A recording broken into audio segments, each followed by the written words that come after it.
Uniform কিনিবৰ কাৰণে high school কলেজত পৰীক্ষাৰ ছাত্ৰ ছাত্ৰীবিলাকে 10,000 পইচা পাইছে নাই ইউপিপিএল চৰকাৰৰ পৰা পাইছে নাই প্ৰমোদ বৰাই কৈছিল প্ৰত্যেকজন ছাত্ৰ ছাত্ৰীক ইউনিফৰ্ম কিনিবৰ কাৰণে 10,000 দিয়া হ'ব আজি ক'ত হ'ল আমাৰ খেতিয়ক ৰাইজ খেতি কৰিবৰ কাৰণে হাল মাৰিবৰ কাৰণে প্ৰত্যেকটো গাঁৱত দুখনকৈ বিনামূলীয়া ট্ৰেক্টৰ বিতৰণ কৰা হ'ব বুলি প্ৰমোদ বৰা ডাঙৰে কৈছে ট্ৰেক্টৰ পাইছে জানো আপোনালোকে পাইছে হাল মাৰিবৰ কাৰণে ক'তো পোৱা নাই আমাৰ খেতিয়কসকলক চৰকাৰে আই মাতৃ মহিলাসকলক বছৰ তলত থিয় দি পেলাই সেলফি মাৰিবলৈ কোৱাইছিল চিআৰপি বাইদেউবিলাকে আৰু আপোনালোকৰ বেংক একাউণ্টত গছ পুলি ৰোৱাৰ নামত 10,000 মংগলৰে বেংক একাউণ্টত ভৰাই দিয়া হ'ব পইচা পাইছে বাইদেউ আপোনালোকে বৃক্ষ আন্দোলনৰ নামত পইচা মন্ত্ৰী নাম ৰাখে প্ৰথম এনেই গছ পুলিবিলাক গৰু ছাগলী খাই শেষ কৰি দিয়ে আমাৰ মহিলা বাইদেউসকলে আজি পৰ্যন্ত প্ৰমোদ বৰা চৰকাৰৰ পৰা 10,000 পইচা কৰিও নাপালে আপোনালোকে ইমান কষ্ট কৰিলে বাইৰে বেংকত যায় Aadhaar card PAN card xerox photo তোলাৰ নামত 300-400 বেটাৰী ৰিক্সাৰ নামত চাহ খোৱাৰ নামত আপোনালোকক খৰচ কৰালে আজি পৰ্যন্ত আপোনালোকে ইউপিপিএল চৰকাৰৰ পৰা বৃক্ষ আন্দোলনৰ নামত গছ পুলিৰ নামত 10,000 পইচা আপোনালোকে গুণিও নাপালে ইমান ঠগালে লাখপতি বাইদেউ 5 লাখ এইবাৰ আৰু কৰৰপতি বাইদেউ আহিব দেই ইলেকশ্যন আহি আছে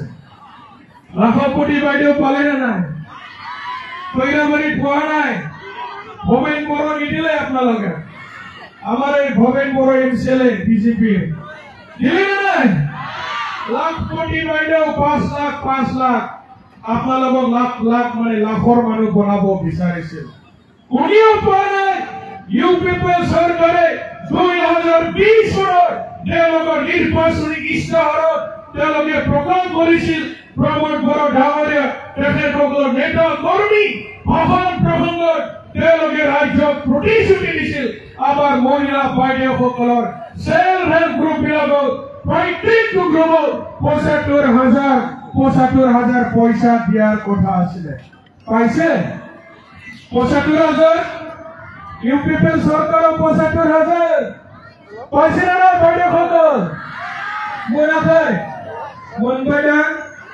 মন ৰাখে 75,000 দিয়াৰ কথা আছিলে মহিলা বাইদেউ বিলাকক আৰু অৰুণোদয় আঁচনি যেতিয়া নিৰ্বাচন আহে ইউপিপিএল চৰকাৰৰ নেতা কৰ্মী তেখেতসকলে অৰুণোদয় ফৰ্মবিলাক ঘৰে ঘৰে যাই বিলায় আপোনালোকক মই আজি কৈছো অৰুণোদয় আঁচনি এতিয়া নহয় দুর্গা পূজার পিছত আরম্ভ হব বাইদেউ অরুণোদয় এতিয়া নহয় অরুণোদয় আজি আরম্ভ নহয় ইউপিপিএল চেয়ারম্যান নাই মেম্বার নাই বিসিডিসি নাই এমসিএল নাই ইএমজিএম এতিয়া মানে তেওঁলোকৰ এমএলএ নাই বৰ্তমান ইলেকশন চলি আছে তেওঁলোকৰ চৰকাৰ নাই আপোনালোকৰ নাম কৰ্তন কৰিব নোৱাৰে নাম কাটিবলৈ কাৰো হিম্মত নাই এতিয়া চৰকাৰ নাই অৰুণোদয় আঁচনি মানে অক্টোবৰ মাহত আৰম্ভ হব এইবাৰৰ অৰুণোদয় আঁচনি 1250 টকা হব বাইদেউ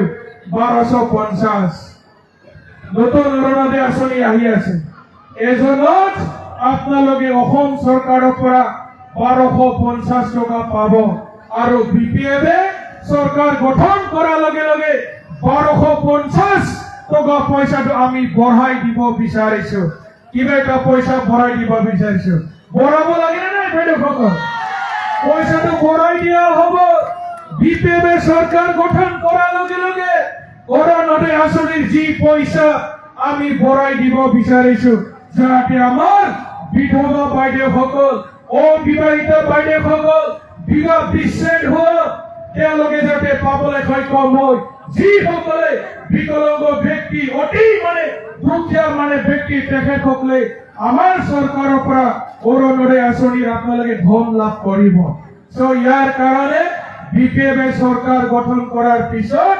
অৰুণোদয় আঁচনিৰ পইচা আমি ভৰাই দিব বিচাৰিছো। ভাল হ'ব নে? পইচাটো ভৰাই দিলে ভাল হ'ব। আৰু বিপিএফ দিনতে এই পইচাবিলাক মানে বিতৰণ কৰা হ'ব।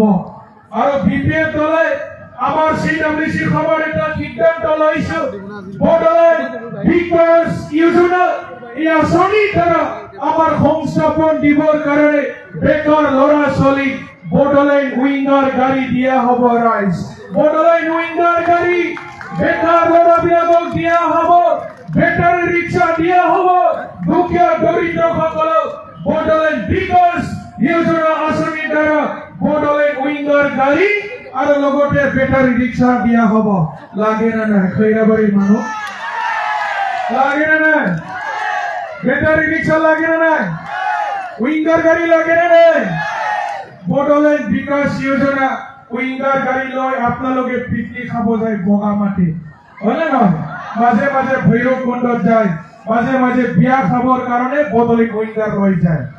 আকৌ মানে আগ্ৰামা ছাৰে বড়োলেণ্ড উইংগাৰ লগতে দুখীয়া দৰিদ্ৰ সকলৰ কাৰণে নিজৰ পৰিয়ালৰ কাৰণে যাতে 2 পইচা ইনকাম কৰিব পাৰি তাৰ কাৰণে বেটাৰী ৰিক্সা দিয়া হ'ব।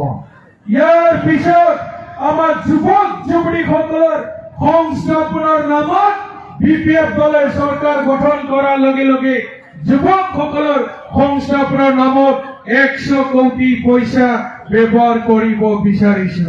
প্ৰয়োজন হলে 150 কোটি, আৰু যদি ভালকে পইচাটো ব্যৱহাৰ হয় 200 কোটি ব্যৱহাৰ কৰিম বুলি আমাৰ ছাৰে আমাক জনাই আছে। পইচাটো কেনেকে পাব? যিসকল আমাৰ বেকাৰ ল'ৰা আছে, ছোৱালী আছে, তেখেতসকলক 3 লাখ 4 লাখ 5 লাখ 10 লাখ পৰ্যন্ত মানে পইচা দিয়া হ'ব। পইচাটো পোৱাৰ পিছত আপোনালোকে চাহ দোকান, হোটেল, ৰেষ্টুৰেণ্ট, কম্পিউটাৰ দোকান, mechanic, beauty parlour, cutting, knitting, embroidery, বিভিন্ন ধৰণৰ গেলামাল দোকান, ব্ৰইলাৰ মুৰ্গীৰ ব্যৱসায়, গাহৰি পালন, জাৰ্চি গায়ৰ পালন, বিভিন্ন ধৰণৰ কাম আপোনালোকে কৰিব লাগিব। পইচা ঘূৰাই দিব নালাগে, আৰু ইটো বেংকৰ লোন হয়, ডাইৰেক্ট একালীনভাৱে পইচা দিয়া হ'ব। আমাৰ খৈৰাবাৰীৰ বেকাৰ ল'ৰা ছোৱালীয়ে 5টা বছৰত কমচে কম 2000ৰ পৰা 3000 যুৱক যুৱতীসকলে এই পইচাটো পাবলৈ সক্ষম হ'ব। বিপিএফ দলৰ গেৰেণ্টি হয়, এইটো আমাৰ গেৰেণ্টি। সকলোকে দিয়া হ'ব, পইচা ঘূৰাব নালাগে, সুদ মাৰিব নালাগে, এইটো বেংকৰ লোন নহয়। পইচাটো পোৱাৰ পিছত আপোনালোকে ভাল কামত ব্যৱহাৰ কৰিলে হ'ল। ভাল হ'বনে নাই ৰাইজ? পইচা দিলে ভাল হ'বনে নাই? এই পইচা পালে কিন্তু বাইক কিনি উৰাব নালাগে, বেপাৰ কৰিব লাগিব, দোকান দিব লাগিব, নিজৰ পৰিয়ালৰ কাৰণে ইনকাম কৰিব লাগিব। কাৰণ সকলোৱে 100% কেতিয়াও মানে চাকৰি নাপায়। চাকৰি নোপোৱাবিলাকে কৰ্ম সংস্থাপন